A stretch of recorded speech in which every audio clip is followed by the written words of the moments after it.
What links this modern sun worshiper to this girl who is about to die? In this reenactment, she is about to be sacrificed to the sun in a ritual practiced many centuries ago on the plains of North America. Continents away, great civilizations built soaring temples, and their priests devoted their lives to the worship and study of the sun. Human sacrifice, fantastic architectural achievement, entire cultures dedicated to the sun. Are these also haunting reminders of earlier civilizations? Or do these silent sentinels point the way to the future?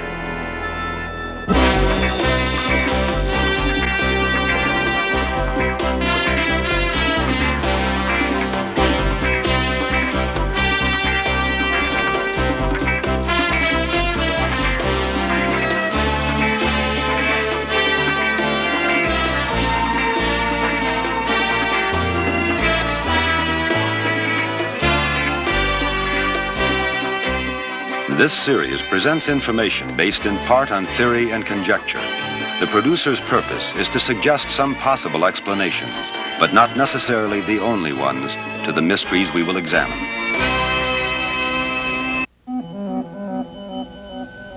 This Aztec calendar depicts a vengeful sun at its center, a god who could only be appeased with human blood.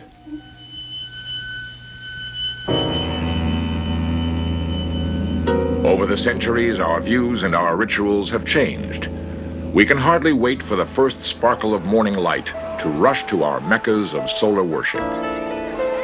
To the beaches, the mountains, the deserts, anywhere that we can put on ritual garments, cover ourselves with soothing ointments, and dedicate our bodies to the sun. Technology has brought the sun indoors for year-round worship. Does a vengeful sun god still exact his price? This is Skin Cancer. I'm a sun worshiper. I spend an awful lot of time in the sun, and I always have, up until the time I had the cancer. John McMahon was cured of skin cancer by Dr. James Sternberg. The problem is that most of these people who are going out and getting tans don't understand what they're doing to themselves, because the sun really can be hazardous. You know, and you don't think about the harmful aspects of the sun, because it's wonderful, it's warm, and it's a lot of a social thing in there, and nobody thinks about the cancerous aspects of it. Nobody. The important thing is that you understand what the sun does. Each individual person can make their own decision on whether or not they want to get sun or not. Is the same sun that once demanded human sacrifice now the key to human survival? And there are several forms of solar energy that are ready to use right now. Too many people have been misled to believe that the sun is going to solve all of our problems. We could achieve 100% use of solar energy. There's no way that this can be done in this century.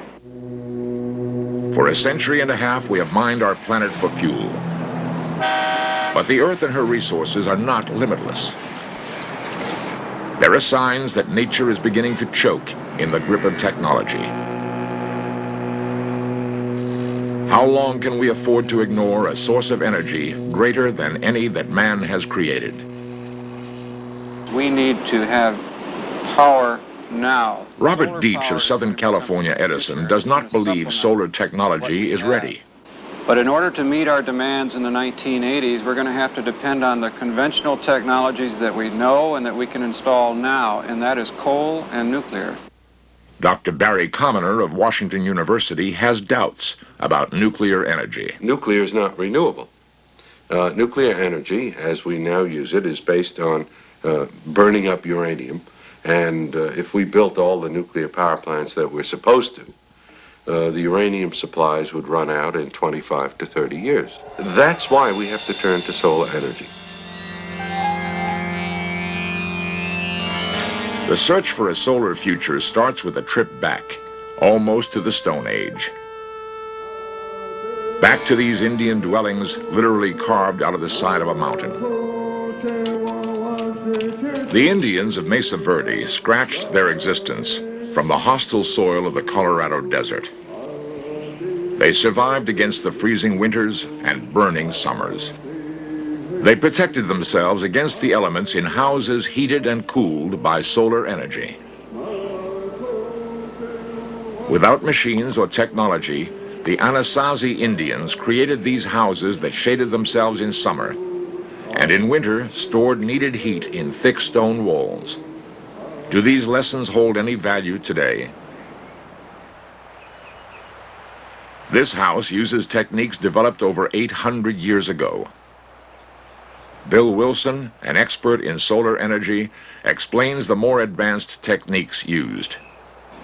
Active solar is a situation in where you are capturing the sun by use of a collector and then using a pump or a blower to move that heat someplace else where it will be utilized or stored. These rocks store the sun's energy and make it available at night and on cloudy days. The technology may seem simple, but the fact is the sun provides most of the heating and cooling needed here, and the sun is absolutely free. An even greater test of the techniques developed at Mesa Verde occurred here in Modesto, California. Using only light from the sun, this commercial greenhouse maintains a controlled environment essential for the growth of vulnerable young plants. How does it differ from greenhouses that rely on conventional energy sources? The design is intended to heat and cool the greenhouse with minimum energy input and is proving very successful so far. In the wintertime, the sunshine comes through that skylight and gives us a very broad band. In the middle of winter, it strikes these barrels and they'll soak up the heat to keep the house warm. In the summertime, you'll notice the X implies that we have no direct sunshine coming in, but we have enough light to give our plants the energy to grow well by the fact that we're bouncing it off the reflective roof and off the white ceiling. This greenhouse is staying cooler by 5 or 10 degrees with no energy input than are the two commercially designed greenhouses which have electrical cooling.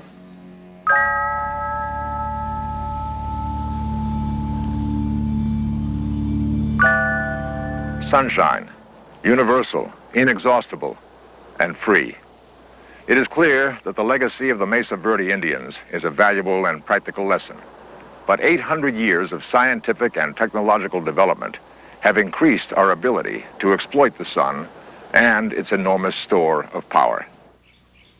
In Modesto, California, scientists are releasing solar energy from sewage and running city vehicles at a cost of only 35 cents a gallon. In order to understand this process called biomass, we must realize that every living thing gets energy from the sun. This energy is stored in every plant, in every leaf, in every flower. And when plants die, their energy can be recaptured as methane gas. Is it possible that America's great farmlands could become a source of fuel?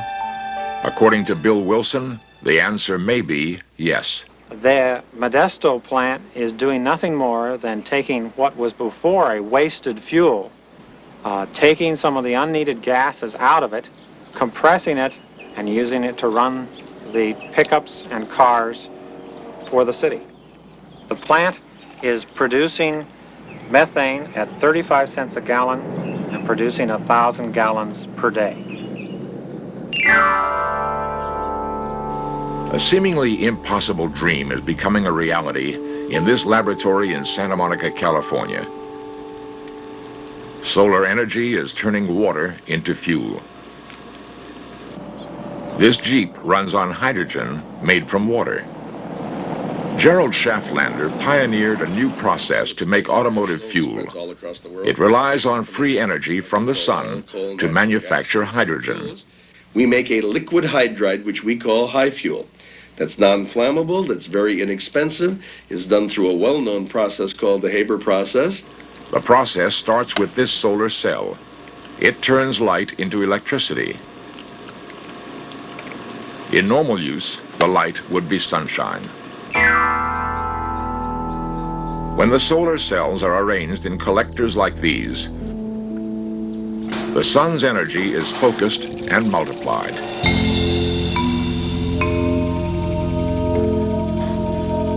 The electricity created produces hydrogen, but hydrogen is explosive. In this synthesizer, it combines with ammonia to create a safe liquid called a hydride. It is the fuel that powers this engine.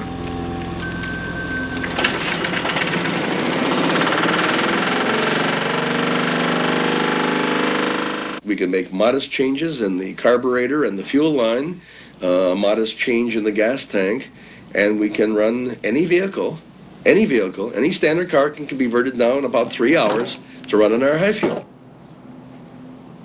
A simple Jeep, but with a new carburetor and the addition of this pressure regulator, it now runs on solar-created hydrogen fuel. The exhaust is almost entirely water vapor. Soon, this non-polluting solar fuel may be sold to the public for only 59 cents a gallon. From the simple stone dwellings of the ancients, we have taken many steps toward a solar future. What new technologies will tomorrow's sunrise reveal?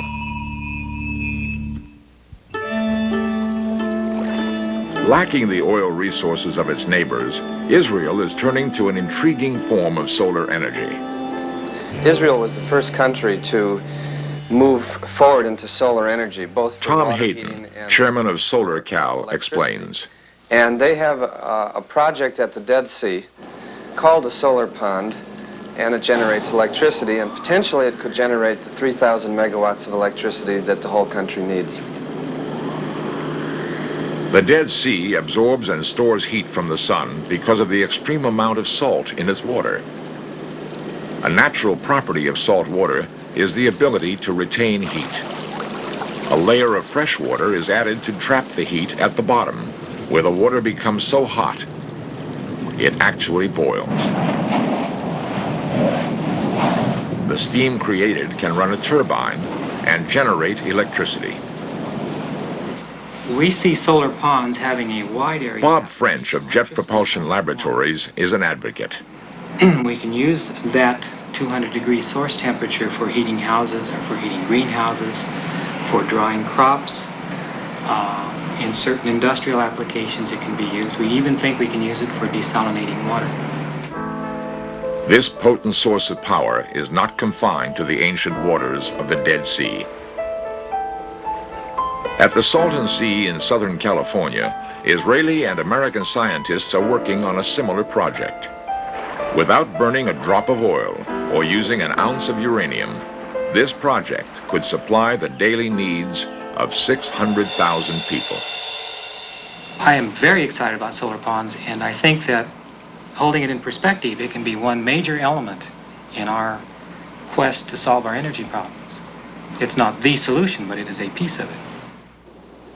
Which is Robert the first of its Deitch of kind Southern and the largest California of its Edison. kind. Solar energy has a place in the future. There's no question about that.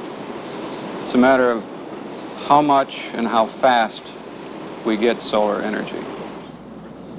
How much? How fast? These questions are a prime concern of Sandia Laboratories in Albuquerque.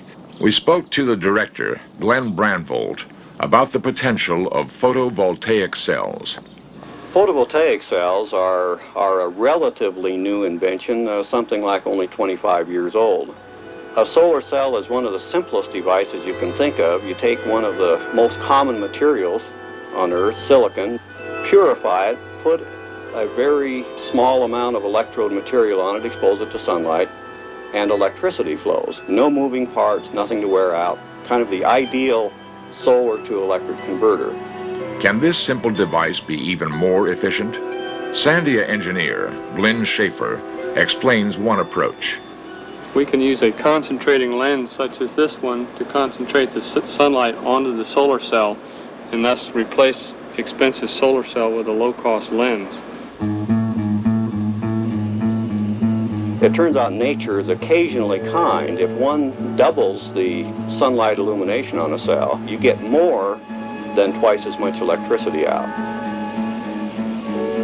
Presently, we're designing systems with optical concentrations of, as we say, 50 to a couple of hundred suns illumination. And the prospects are encouraging that these kind of systems, in fact, can be lower cost than flat panel silicon cells. Producing electricity in a laboratory is one thing, but can photovoltaic cells work under actual conditions? Strangely enough, the search took us back to a desert landscape like the one seen from the cliffside dwellings of Mesa Verde. The village is Chuchulik, and the 95 people who live here are Papago Indians. Many generations of their people are buried in this parched soil. In many ways, the passing generations have brought little change. The people of Chuchulik still struggle against the elements to raise their livestock and eke out a living under a burning sun. Until recently, the town had no electricity. The villagers gathered water by hand from a single well. The only sources of light were candles and kerosene lanterns.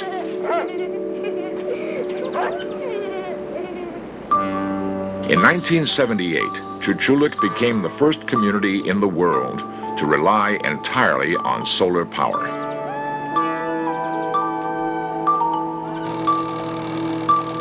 These photovoltaic cells were installed by the National Aeronautics and Space Administration.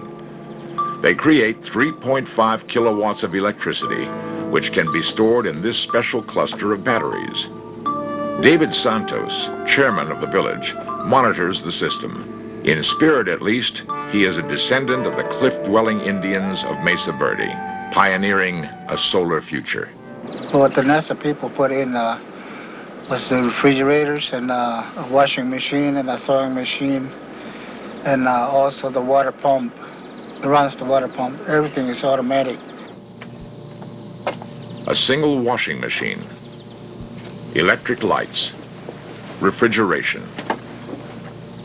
A humble step, perhaps, but a fundamental one for these Papago Indians.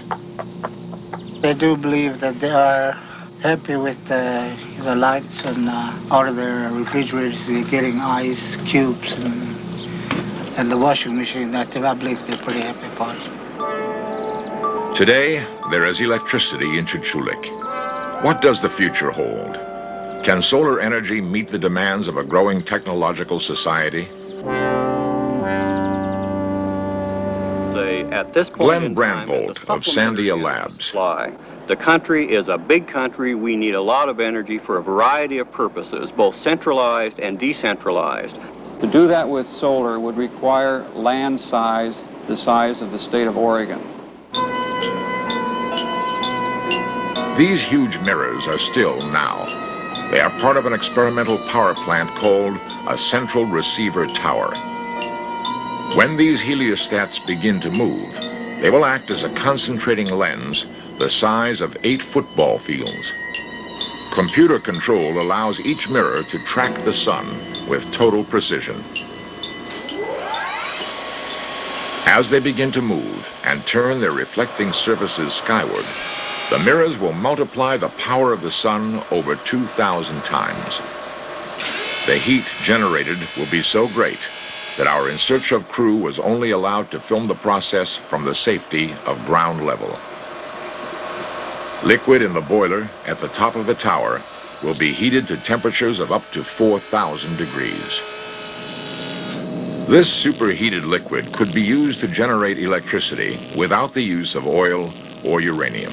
The forecast for solar thermal systems, whether from central receivers or line focus technology, suggests that within the next 5 or 10 years, really mostly depending on volume production, that energy can be delivered at costs competitive with energy from oil or natural gas. This is an experiment, But at this moment, a working power plant is being built at Barstow, California. Its 1,900 heliostats will produce 10 million watts of electricity. That facility will operate and cost on the order of 90 cents per kilowatt hour once it's in operation. And this is the cost to the customer. Whereas other energy sources, for instance, today, our nuclear energy costs approximately 1.7 cents per kilowatt hour. Oil generation costs approximately 4 to 5 cents per kilowatt hour, and coal approximately 2 cents per kilowatt hour. So there's a vast difference in cost. Dr. Barry Commoner. It's entirely possible, as I've said, to have solar devices that are bad, that are economically costly, and even solar techniques that are harmful to the environment. I think one should be very careful about creating a new solar mythology. From solar worship to advanced solar technology, there seems little doubt that our civilization will build its own temples to the sun.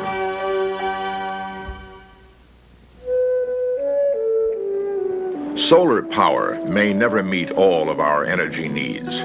The future may be unclear.